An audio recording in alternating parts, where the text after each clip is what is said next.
دل کو خوشی نصیب ہوتی ہے جب یہاں سے لوٹو، اس طرح کی مجلسوں سے ہو کر کے جاؤ تو ایک بڑی دل کو اطمینان اور خوشی سی نصیب ہوتی ہے۔ وہ اس لیے کہ یہاں اللہ کے ذکر اور اس کے عبادت کی باتیں ہوتی ہیں، اللہ کی پاکی، اس کی تسبیح بیان ہوتی ہے۔ اور حضرت ابو ہریرہ رضی اللہ تعالیٰ عنہ حدیث کے راوی ہیں، صحیح مسلم کی لمبی روایت ہے۔ سوچئے اللہ کے فرشتوں کی کوئی تعداد نہیں جانتا، اور تعداد کا اندازہ کرنا ہو تو ایک حدیث سے کرو، اور وہ بھی جہنم کے بارے میں۔ اور سورہ ملک کی تلاوت کرو تو اللہ تبارک تعالیٰ فرماتا ہے کہ تکاد تمیز من الغیظ، کہ قیامت کے دن جہنم اتنی بفری ہوئی ہوگی، بھڑکی ہوئی ہوگی کہ غصے سے لگتا ہے ابھی پھٹ پڑے گی۔ تو اس دن جب جہنم کو لایا جائے گا تو یہ کنٹرول کیسے ہوگی؟ اللہ کے رسول صلی اللہ علیہ وسلم فرماتے ہیں اللہ کے فرشتوں کی تعداد کا اندازہ کرو۔ یؤتی بجہنم یومئذ، قیامت کے دن جہنم کو لایا جائے گا، لہا 70,000 زمام، جہنم کی 70,000 لگامیں ہوں گی۔ کتنی لگامیں؟ 70,000 لگامیں، مع کل زمام منہا 70,000 ملک، اور ہر لگام کو تھامنے والے فرشتے کتنے ہوں گے؟ 70,000 فرشتے۔ یعنی ایک فرشتہ 70,000 فرشتے مل کر ان 70,000 لگاموں کو نہیں سنبھالیں گے، ہر 70,000 میں سے ہر ایک لگام کو 70,000 فرشتے تھامے ہوں گے۔ کروڑوں میں تعداد پہنچتی ہے اگر آپ اندازہ لگائیں تو، یہ صرف جہنم کو سنبھالنے والے فرشتے۔ اور اس مجلس کو اللہ کی بارگاہ میں بیان کرنے کے لیے الگ جماعت فرشتوں کی، صحیح مسلم کی ابو ہریرہ رضی اللہ تعالیٰ عنہ کی روایت کردہ اس روایت میں کہ یہ جو ذکر کی مجلس ہوتی ہے اس میں بیٹھنے والے اور ان کی فضیلتیں بیان کرنے والوں کے لیے، بیان کرنے کے لیے اللہ تبارک تعالیٰ کے الگ سے فرشتے، یہ نہ نامہ اعمال لکھنے والے، نہ جو آپ کے ساتھ لگے رہتے ہیں وہ ہیں، ان کے علاوہ ہیں، ایک تعداد ہے ان کی۔ اللہ کے رسول صلی اللہ علیہ وسلم فرماتے ہیں ان للہ ملائکۃ سیارہ یطوفون فی الطرقات یبتغون حلق الذکر، اللہ کے کچھ فرشتے ہیں جو راستوں میں چکر لگاتے رہتے ہیں اور ذکر کی مجلسیں تلاش کرتے ہیں۔ فحیثما وجدوہا قالوا ہلموا الی حاجتکم، تو جب ایسی کوئی مجلس ان کو ملتی ہے تو اپنے ساتھ کے فرشتوں سے کہتے ہیں آؤ، ہماری ضرورت ہمیں مل گئی، آؤ یہیں بیٹھ لیتے ہیں۔ اس مجلس میں بیٹھتے ہیں اور ان کو اپنے بازوؤں سے گھیرتے ہیں، بازوئے رحمت سے سایہ کرتے ہیں، اللہ کا سکینہ اور اطمینان اس مجلس پر نازل ہوتا ہے، رحمت اللہ کی اس مجلس کو ڈھانپ لیتی ہے۔ اور یہ فرشتے جو ذکر کی مجلسوں میں حاضر ہوتے ہیں لوٹ کر کے اللہ رب العزت کے پاس جاتے ہیں۔ اللہ تبارک تعالیٰ پوچھتا ہے کہاں سے آ رہے ہو؟ کہا کہ آپ کے بندوں کی ایک مجلس سے اٹھ کر وہ فرشتے جواب دیں گے کہ ہم آ رہے ہیں۔ تو اللہ تبارک تعالیٰ پوچھے گا میرے بندے کیا کر رہے تھے؟ کہا تیری تسبیح، تیری کبریائی، تیری بڑائی، تیری بزرگی بیان کر رہے تھے۔ تو کہا اللہ تبارک تعالیٰ فرمائے گا، اللہ کے نبی صلی اللہ علیہ وسلم نے فرمایا کہ اللہ تبارک تعالیٰ فرشتوں سے پوچھے گا میرے ان بندوں نے کیا مجھے دیکھا ہے؟ تو فرشتے کہیں گے نہیں، ان بندوں نے تجھے نہیں دیکھا ہے۔ تو کہا اگر وہ مجھے دیکھ لیں تو کہا کہ تیرے عذاب کا ڈر اور تیری رحمت کی تمنا ان کے دلوں میں اور بڑھ جائے گی۔ اللہ رب العزت پھر پوچھے گا فرشتوں سے اور کیا کر رہے تھے میرے بندے اس مجلس میں؟ کہا کہ وہ تیری جنت کا، فرشتے جواب دیں گے وہ آپ کی جنت کا تذکرہ کر رہے تھے اے رب ذوالجلال۔ اللہ تبارک تعالیٰ سوال کرے گا وَهَلْ رَأَوْا جَنَّتِي، ارے میری جنت کا تذکرہ کر رہے تھے تو کیا میرے ان بندوں نے میری جنت دیکھی ہے؟ فرشتے جواب دیں گے میری جنت، آپ کی جنت تو آپ کے بندوں نے نہیں دیکھی ہے رب۔ تو اللہ تبارک تعالیٰ کہے گا اگر میرے بندے میری جنت دیکھ لیں تو ان کا کیا حال ہو؟ تو فرشتے جواب دیں گے اللہ اگر تیرے بندے تیری وہ جنت دیکھ لیں تو جنت کے لیے ان کا شوق اور بڑھ جائے گا اور لگن پیدا ہوگی ان کے اندر جنت کے لیے۔ اللہ تبارک و تعالیٰ ان سے مزید پوچھے گا اور کیا کر رہے تھے اس مجلس میں؟ تو کہیں گے کہ تیری پناہ چاہ رہے تھے۔ اللہ تبارک و تعالیٰ پوچھے کس چیز سے؟ فرشتے کہیں گے تیری جہنم سے تیری پناہ چاہ رہے تھے۔ ابھی آپ لوگوں نے جہنم کے بارے میں سنا کہ قیامت کے دن اس کا کیا حال ہوگا؟ اسی جہنم سے پناہ مانگنے والی وہ جماعت ہوگی۔ اللہ تبارک تعالیٰ فرشتوں سے پھر پوچھے گا تو کیا ان بندوں نے میری جہنم دیکھ رکھی ہے کیا؟ فرشتے جواب دیں گے نہیں آپ کی جہنم ان لوگوں نے تو نہیں دیکھی ہے۔ تو اللہ سبحانہ و تعالیٰ پھر پوچھے گا اگر میری جہنم دیکھ لیں تو ان کا کیا حال ہو؟ تو کہا کہ اس سے تو اور زیادہ خوف زدہ ہو جائیں گے اور شدت کے ساتھ تجھ سے تیری جہنم سے پناہ چاہیں گے۔ اللہ سبحانہ و تعالیٰ اتنا متاثر ہوگا فرشتوں کی باتوں سے کہ کہے گا سنو میرے فرشتوں، میں تمہیں گواہ بناتا ہوں کہ میں نے اس مجلس کے ایک ایک شخص کو بخش دیا۔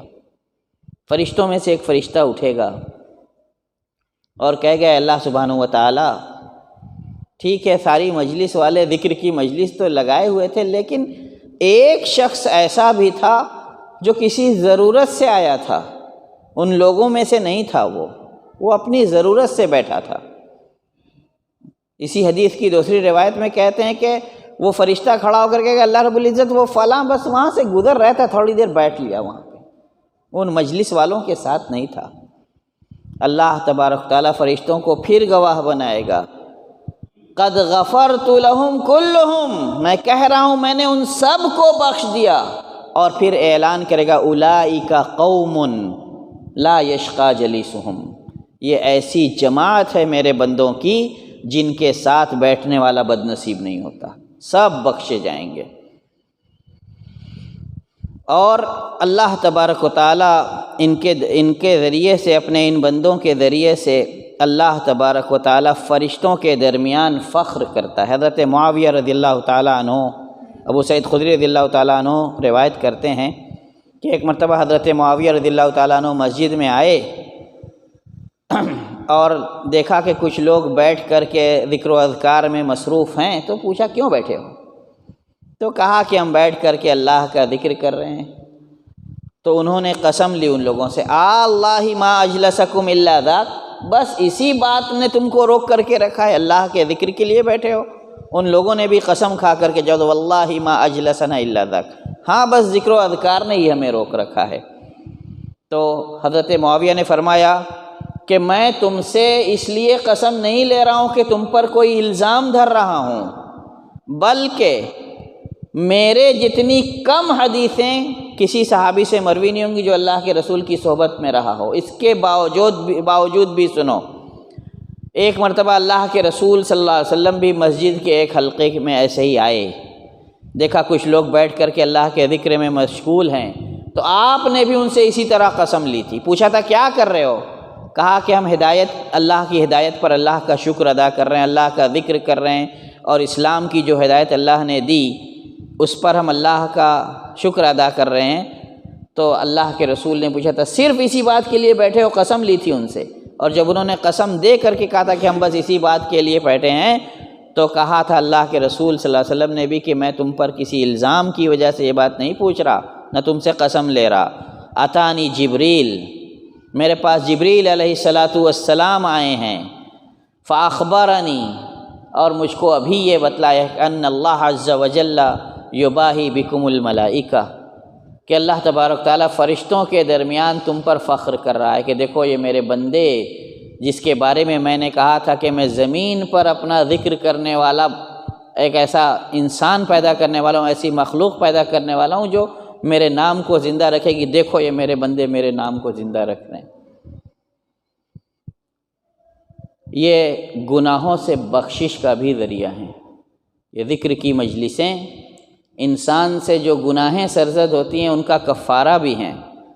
اللہ تبارک تعالیٰ ان کے گناہوں کو بخش دیتا ہے۔ ابھی آپ نے سنی سب کے سب مغفور ہیں، اور اس سے بھی بڑا انعام کرتا ہے۔ گناہیں بخش دی گئیں۔ قیامت کے دن مفلس وہ انسان ہوگا جو بڑی نیکیاں کر کے آئے گا لیکن لوگوں پر مظالم بھی ڈھائے ہوں گے، تو نیکیاں تو اس کی لے کر کے پہلے ان مظلوموں پر بانٹی جائیں گی، اور اگر نیکیاں ختم ہو گئیں تو ان کے گناہ لے کر کے اس کے اوپر لادے جائیں گے، اور پھر اس کو منہ کے بل جہنم میں ڈال دیا جائے گا۔ یہ مفلس ہوگا۔ تو یہ ذکر کی مجلسیں، ان پر اللہ کا ان مجلس والوں پر مزید انعام بھی ہوتا ہے۔ اللہ ان کے گناہوں کو بھی نیکیوں سے بدل دیتا ہے۔ اللہ اکبر۔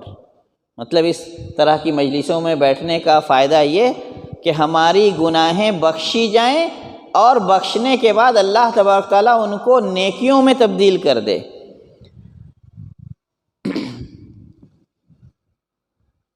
صحیح الترغیب والترہیب اور سنن بیہقی کی روایت ہے۔ سنن بیہقی میں عبداللہ ابن مغفل رضی اللہ تعالیٰ عنہ، اور ترغیب والترہیب میں حضرت سہل ابن الحنظلیہ رضی اللہ تعالیٰ عنہ روایت کرتے ہیں کہ اللہ کے رسول صلی اللہ علیہ وسلم نے فرمایا: ما جلس قوم مجلسا یذکرون اللہ عز وجل فیہ فیقومون حتی یقال لهم قوموا قد غفر اللہ لکم وبدلت سیئاتکم حسنات، کہ جو قوم، جو لوگ بھی ذکر کی کسی مجلس میں بیٹھتے ہیں تو جب وہ اس مجلس سے اٹھتے ہیں تو اللہ تبارک تعالیٰ کے کچھ فرشتے ان سے مخاطب ہو کر کے کہتے ہیں: چلو اٹھو، اللہ نے تمہارے گناہوں کو تو بخش دیا ہی ہے، تمہاری گناہوں کو نیکیوں سے بھی تبدیل کر دیا ہے، ان گناہوں کے بدلے تم کو نیکیاں ملیں گی۔ اور قیامت کے دن خوش نصیب وہ ہوں گے جو قیامت کی ہولناکی سے بچ جائیں، قیامت کی ہولناکی سے بچ جائیں، جس دن سب پسینوں میں ڈوبے ہوں گے، کوئی ٹخنوں تک، کوئی گھٹنوں تک، کوئی رانوں تک، کوئی کمر تک، کوئی پیٹ تک، کوئی گردن تک، اور کوئی یہاں تک کانوں کی لووں تک اپنے گناہوں کے حساب سے پسینے میں شرابور ہوگا۔ اس دن کچھ خوش نصیبوں کو عرش کا سایہ ملے گا، اور کچھ لوگوں پر اللہ کی خصوصی عنایت ہوگی، خصوصی کرم ہوگا۔ تو یہ ذکر والے، ان پر اللہ تبارک تعالیٰ کا خصوصی کرم بھی ہوگا۔ اللہ تبارک تعالیٰ فرماتا ہے، اللہ کے رسول صلی اللہ علیہ وسلم فرماتے ہیں کہ قیامت کے دن اللہ تبارک تعالیٰ فرمائے گا: سَيَعْلَمُ أَهْلَ الْجَمْعِ سَيَعْلَمُ أَهْلُ الْجَمْعِ الْيَوْمَ مَنْ أَهْلُ الْكَرَمِ، کہ آج اس محشر کے مجمع کے لوگ یہ جان لیں گے کہ وہ کون لوگ ہیں جن پر میرا کرم ہونے والا ہے۔ اللہ کے رسول صلی اللہ علیہ وسلم سے پوچھا گیا کہ اللہ کے رسول بتلا دیجئے وہ کون سے خوش نصیب ہوں گے جن پر قیامت کے دن اللہ تبارک تعالیٰ کرم فرمائے گا۔ آپ صلی اللہ علیہ وسلم نے فرمایا: اہل مجالس الذکر فی المساجد، مسجد میں ذکر کی مجلسوں میں بیٹھنے والے لوگ، ان پر قیامت کے دن اللہ تبارک تعالیٰ کا کرم ہوگا۔ افسوس اس بات کا ہے کہ آج ہم لوگ بہت ساری وجوہات بتا کر اس طرح کی مجلسوں سے بھاگتے ہیں۔ کسی کو مصروفیت ہے، اور اگر کوئی سب سے خوبصورت سا عذر بتاتا تو کہتا ہے کہ یوٹیوب پر آ جائے گا، بعد میں دیکھ لیں گے۔ وہ یہ مجلس نہیں ہوگی میرے بھائی، اور آپ کا یہ وقت جو یہاں پوری توجہ کے ساتھ لگا ہوا ہے ویسا وہاں نہیں ہوگا۔ نوٹیفیکیشنز آ جائیں گے، میسج آ جائے گا، کال آ جائے گی، مصروف ہو جائیں گے، دھیان بٹے گا، اور اس مجلس کے جتنے فوائد ابھی ذکر ہو رہے ہیں ان سب سے آپ محروم رہیں گے۔ ہاں، علم سننے کا فائدہ جو آپ کو حاصل ہوگا، اور جس نیت سے آپ سنیں گے اس نیت کا جو ثواب آپ کو ملے گا وہ ملے گا۔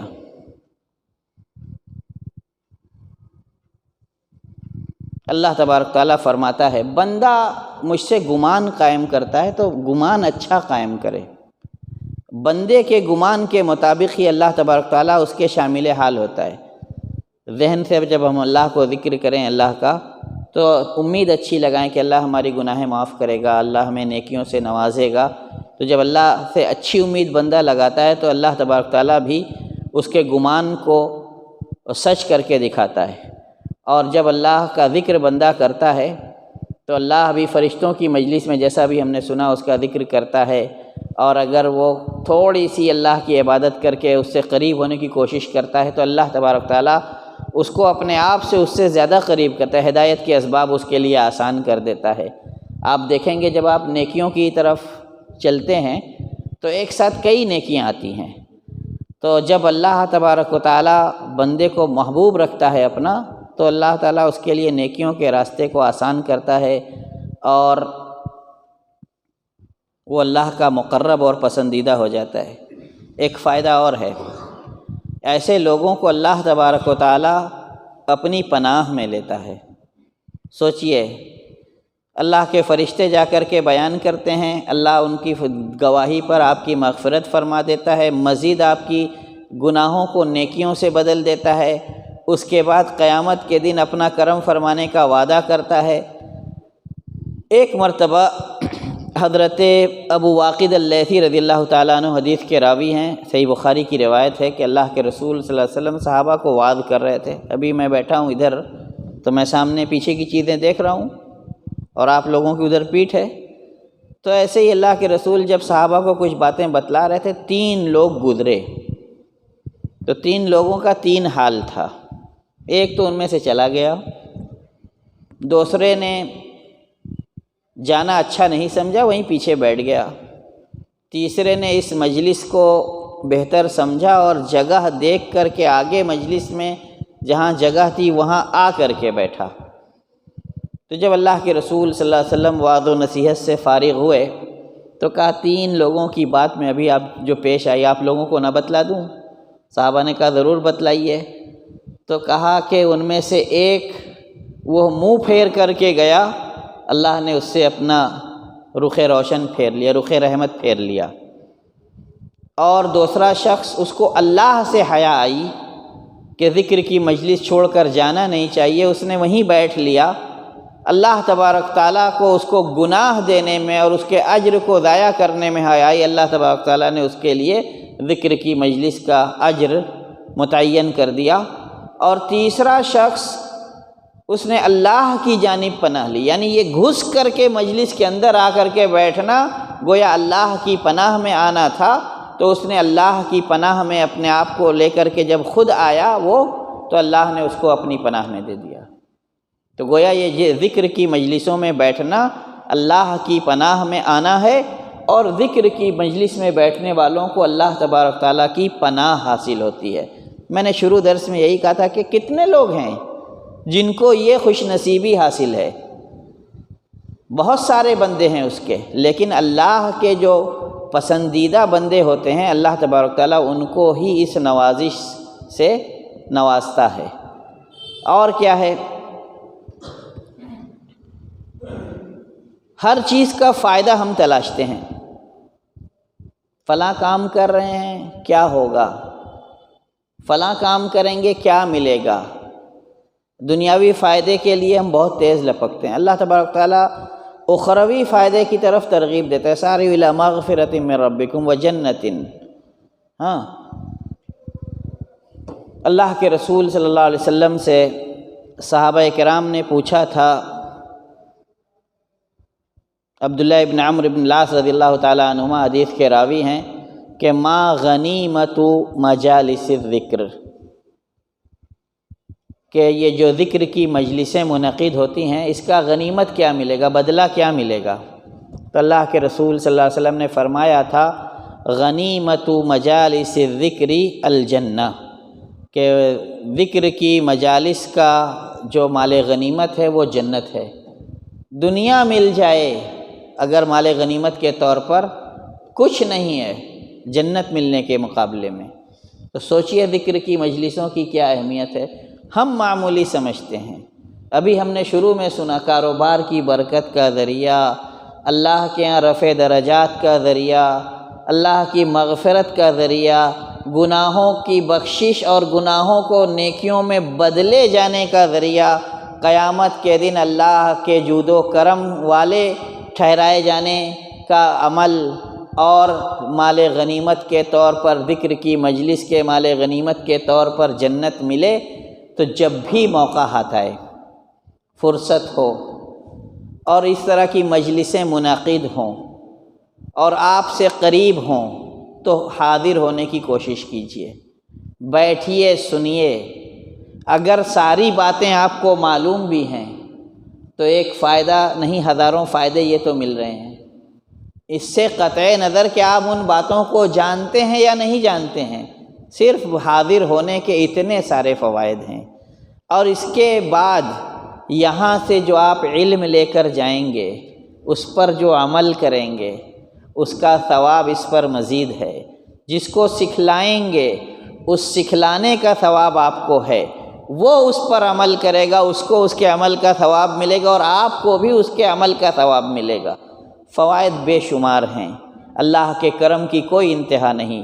لیکن کرم کی جگہوں پر آنے کے لیے جس ثابت قدمی اور جس صبر کی ضرورت ہے، اللہ نے جب اپنے نبی کو کہا تھا کہ انہی لوگوں کے ساتھ جم کر رہی ہے تو لفظ صبر کا استعمال کیا تھا، وَاصْبِرْ نَفْسَكَ مَعَ الَّذِينَ يَدْعُونَ رَبَّهُمْ بِالْغَدَاةِ وَالْعَشِيِّ۔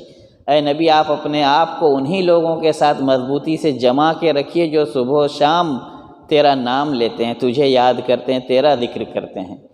ہم بھی کوشش کریں کہ اہل ذکر میں سے بنیں اور اہل ذکر کی دوستی رکھیں، ذکر کی مجلسوں کی محبت رکھیں، یہاں حاضری کی کوشش کریں تاکہ ہم اللہ تبارک تعالیٰ کے ان بے شمار انعامات کے مستحق بنیں۔